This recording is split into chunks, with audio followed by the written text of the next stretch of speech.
They couldn't even look me in the eye when they told me. Just a cold meeting invite 15 minutes, subject line, realignment discussion. I walked in expecting a raise and walked out with a demotion. They said the company was restructuring, but my workload didn't change, just my title, which dropped to levels. The system I had built from scratch, every line of code, every piece of architecture, was handed over to Dylan. Yes? That Dylan, the one who once deleted the CA environment because he thought prod meant prototype. I still remember his smirk that day. That awkward, triumphant grin of someone who didn't earn the win but took it anyway. I nodded and said, sure. Whatever's best for the project. They thought I'd take it quietly. And I did at first. Dylan was always the office clown, loud, likable, painfully average. Management loved his energy in meetings. I was the one who brought results. But results don't shine as bright as noise. Once, he asked me to simplify my database so he could understand it better. I told him complexity wasn't the issue, comprehension was. He laughed. I didn't. When I joined the company, I believed in building something that would last, something elegant, efficient, untouchable. I poured 2 years of my life into it. Every safeguard, every logic path, crafted with precision. So when they took it from me, I didn't explode. I observed.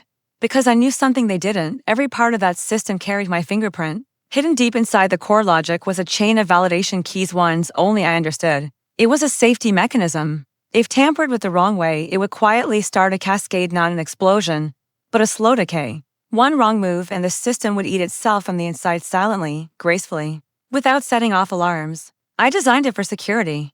But now, it had another purpose: justice. They didn't fire me right away. Transition period, they said. 2 weeks to hand everything over.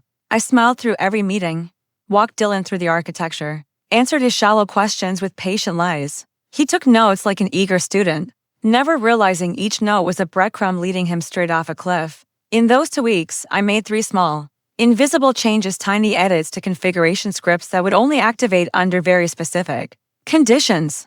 Conditions that, coincidentally, would happen on launch day. I left on good terms, shaking hands, smiling for photos. They clapped and gave me a farewell mug. You'll be missed. The new version launched 3 months later. I watched the live stream from my apartment, coffee in hand. Their faces filled the screen, grinning, confident, fake. Dylan stood center stage, proudly showing off his system, my system. I recognized every dashboard, every color, every detail stripped of my name. Then came the countdown. 3, 2, 1, applause, fireworks, then silence. I saw it in Dylan's eyes first, the confusion. His smile twitched. The murmurs started, then panic. Data visualizations began to glitch. Graphs looped. Metrics flickered.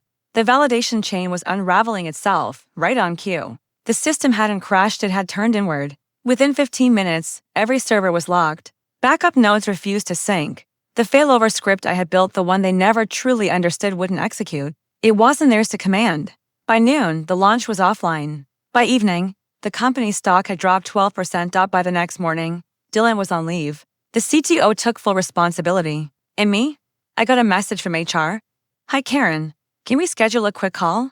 There's an opportunity we'd love to discuss. I didn't reply. A week later, an industry newsletter ran a story promising startup fumbles, major launch due to internal mismanagement. I read it twice, slowly. My name wasn't mentioned once.